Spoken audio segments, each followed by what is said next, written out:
But I mean, in terms of performance, this thing's going to be pretty impressive. The top end one, as impressive as it is, there's no way I'm going to fork out that much money for it. I find it ludicrous. It's like they're literally cutting it off at the knees before it's even got off the ground.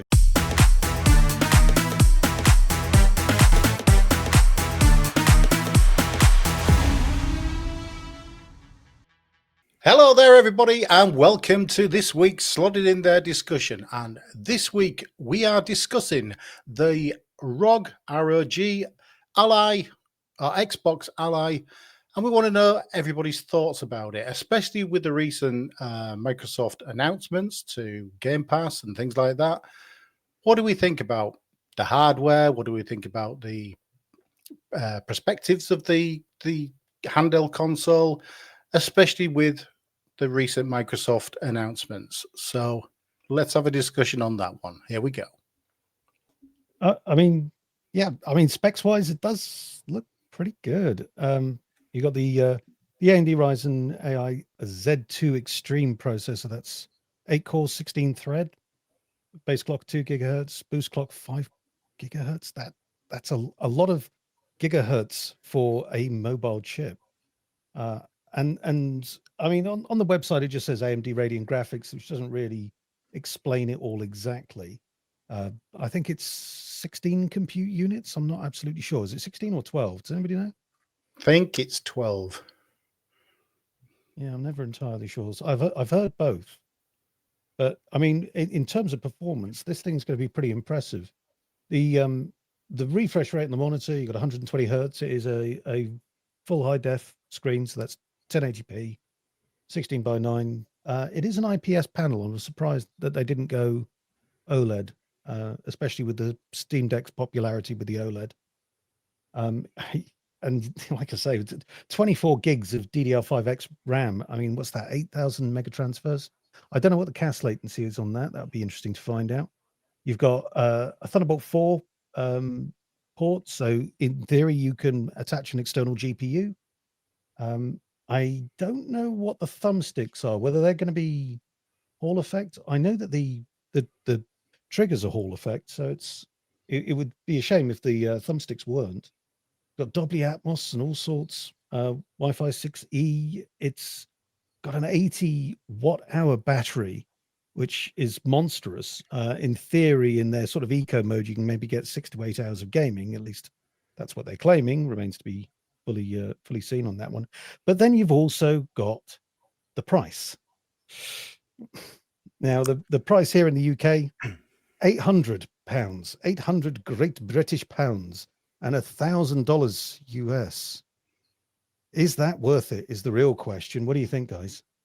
No. How much do you pay for your Switch 2? From my end, looking at it, because obviously I'd go, there's two models, isn't there? That's the most expensive one with the highest power, and obviously it's great specs, but like I say, it's like 800 quid over here. But they do a sort of lighter model, like they obviously did the Xbox Series X and the S version. There's a sort of S version of this, which is about £500, so it's a bit less. It's got 16 gig of RAM, a smaller hard drive and everything, only 60 hours battery life, so it's a bit less. But if you compare that to something like Steam Deck as a positive, it still surpasses that. It's a lot better in that sense. But yeah, so I probably, as a consumer myself, I might be more interested in the £500 model, say, if I was going to go for some of the Steam Deck. But the top end one, as impressive as it is, there's no way I'm going to fork out that much money for it. I was gonna say, I think in terms of performance, the version with the what was it, the A1 chip, or the ZA, yeah, the Z2A processor. it's a Z, yeah, it's a Z2A processor rather than the Z2 Extreme processor. I don't know why I'm saying Z. I'm English. Z2A processor, which is 4-core, 8-thread.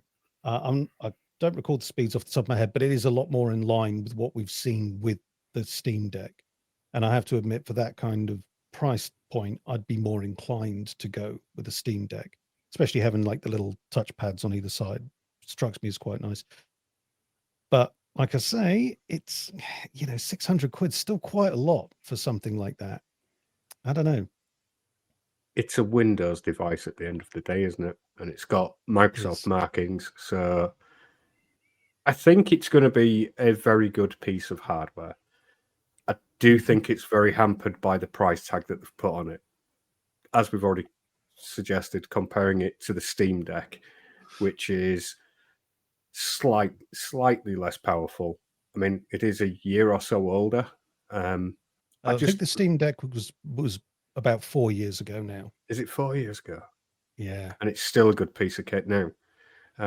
Granted, this new ROG Ally Xbox SRX version, or whatever they're calling it, is going to be fully compatible with every game. Whereas your Steam Deck isn't, because it's Linux and it doesn't work with the anti-cheat stuff. So there's one thing that it might have, depending on your gaming requirements, that it does that the Steam Deck can't.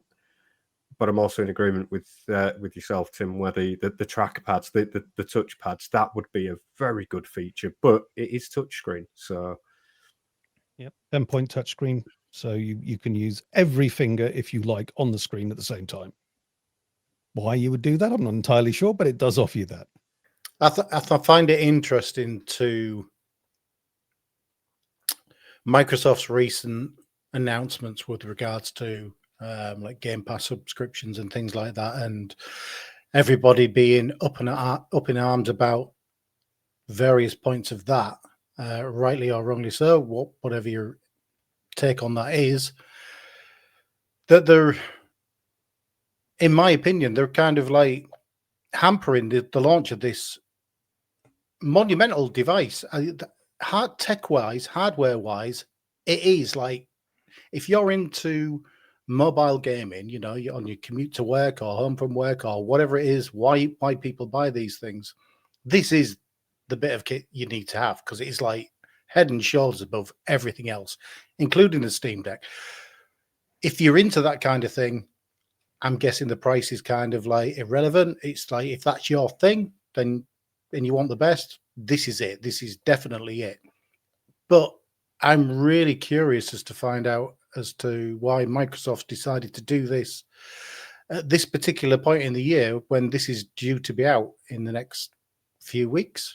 It's just like, I don't know. I find it ludicrous. It's like they're literally cutting it off at the knees before it's even got off the ground. And it's just like, why would you do that? I was looking forward to like probably getting, like, say, I would have gone for the cheaper one, because obviously I like the Game Pass sort of ecosystem. I was in there, but and I like the fact of, I hate streaming games. I'm very, it's rubbish because I can do it on a handheld from to my phone anyway, from my console in my house, but it's not, it's a bit laggy sometimes still, even now. So I was quite happy thinking, oh, you could download it natively, you can download your Game Pass games and everything. But like I say, it's generally set up all around Game Pass, and now because that price has gone up so much, I mean, there's still reports that they're backtracking, even today as we're recording this, they're backtracking in other countries. But the UK and the US, obviously us being in the UK, they're not. They're keeping it at a high price. They're not backtracking on that or delaying it till further down the road. It's a big hit then, really, because you need the Game Pass as well to stream half these games and do all the cloud stuff. So you can't really do the streaming that they're on about, even like, say, if you didn't want it natively. So it's hindering it massively, if you, by putting the price up of a Game Pass, really, like I say. And it is a bit of a shame, because it is an amazing bit of kit, really, if you're into it. You're not just stuck with Game Pass with this. You don't have to just stay on that platform. You can, it's a Windows device, so you can install all of the other storefronts, your Epic, GOG, Steam, and use those games. It's fully supportive of it. The only thing that I can see of an issue with, because we're in the everything's downloaded digital age, it only comes with, I think, 1 terabyte's worth of storage. Yeah, That'd be correct. So NVMe. You'd have to put a larger one in there, or an SD card, which I'm assuming that this will probably only work with Microsoft branded equipment now. Well, it says that you can use UHS 2 micro SD cards. I don't believe, well, I'm not absolutely sure, but I have a feeling you can't use UHS 1. So it's not sort of backwardly compatible, but the Yeah. UHS 2 micro SD cards are faster, and you can get pretty big ones. But they're not cheap. They're not cheap. It's an extra expense. Yeah. And I think they've kind of utilized the NVMe, the internal storage, is a particular type as well, a bit like what PlayStation did with their PS5s to upgrade, add additional NVMe in there. So you're going to have to get a particular type or version that's a particular speed. And I bet they're not, if you want to go from 1 to 2 terabytes, I don't even know what the capacity, maybe the capacity is only 4 terabytes that it can actually read. And to get one of those, you're probably talking about 500, 600 quid. That's on top of already paying £800 for it. That's to store your game. So you don't have to keep swapping something on to take it off, to put something else on to take it off. At the moment, a 2280 M.2 4 terabyte drive is around £200-250 for Gen 4. But this is not that size, and we don't know what the compatibility will be. And even if we did know what the compatibility would be, and we could get a replacement drive at a reasonable price, we would also still have to get hold of the operating system for it as well, which I would hope they will release, but honestly, I have no idea. Have they put any press releases out about people actually doing that? Is that a thing? Is it something that you've got access to where you can swap out the NVMe drive?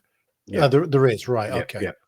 You can upgrade and expand the storage. Now, is that something where they're going to go later? Oh, well, you changed this, so this is demolish your warranty or whatever. Who knows? And like I say, with it being such a specific version of Windows as well, obviously you can't just stick any version of Windows 11 on it. It needs to be this specific version. It could be built like the old 360s, where a portion of chip on the inside was the operating system. So possible, yeah. So the OS that you're on about, it's a specific Windows OS, which is just Xbox integrated. The idea is you turn it on, and it's just like your Xbox that you get on the PC, isn't it? Sort of like your app there. I'm sure you probably can get out of it, obviously, to put other Microsoft stuff on it and Windows stuff, much like with Steam Deck, I believe. It's Linux based, you can get out of it.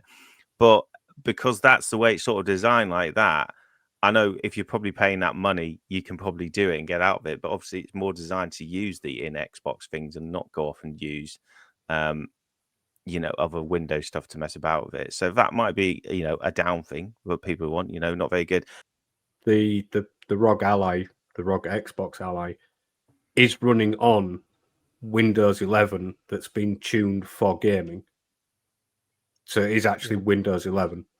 It doesn't even load the Windows desktop environment. It just loads straight into a sort of Xbox environment. It loads into the what would be the Xbox app, which you can come out of like you can with the Steam Deck, where you can go from being in big picture mode for Steam and then flip it to a Linux desktop. You can switch to a Windows 11 desktop and then use it as a Windows-based machine. You plug in a keyboard, mouse, and a monitor in, so it's not just a portable device. But again, Steam Deck already does that as well. They're just Microsoft a Steam Deck, from my view, but with amazing piece of hardware. So it'd be interesting to actually get hands-on with one of these devices, but at the price, even for both, too expensive. And then, of course, if you do decide to go with something like Game Pass on top of that, where, well, I mean, in the US, it sort of jumped the ultimate package from about $20 to about $30 a month, which is, a considerable amount of money per year.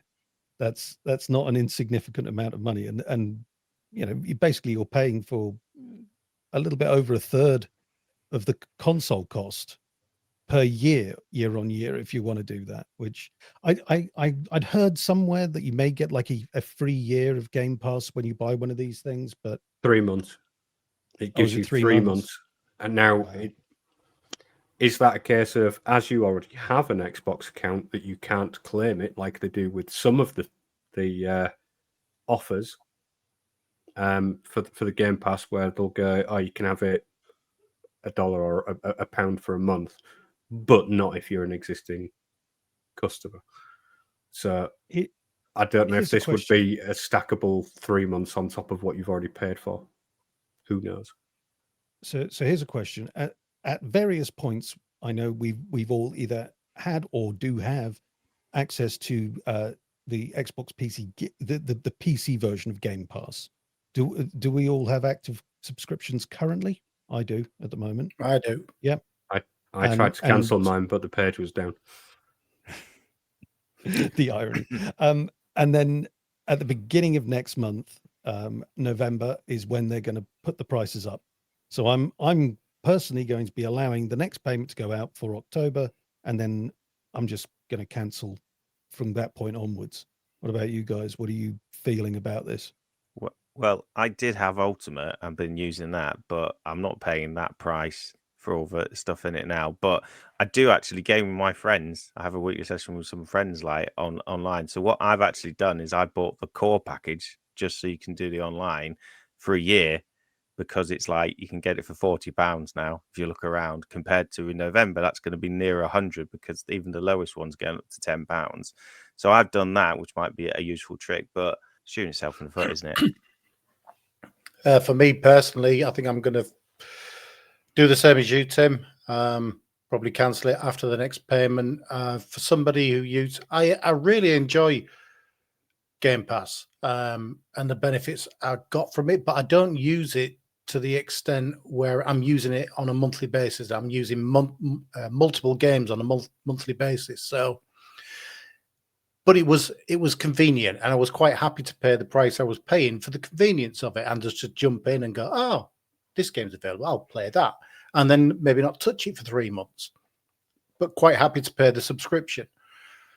Whereas now it's kind of, no, this has got to the point now where it's just too much dead money paying for nothing. And why am I doing that? A few quid, I don't mind, for the convenience of jumping in and out of these games every now and again, but no. And I think that, this takes me back to my original analysis of the timing of this, because with this release of this, what we all agree, this absolutely amazing new hardware, this is like next level and then some.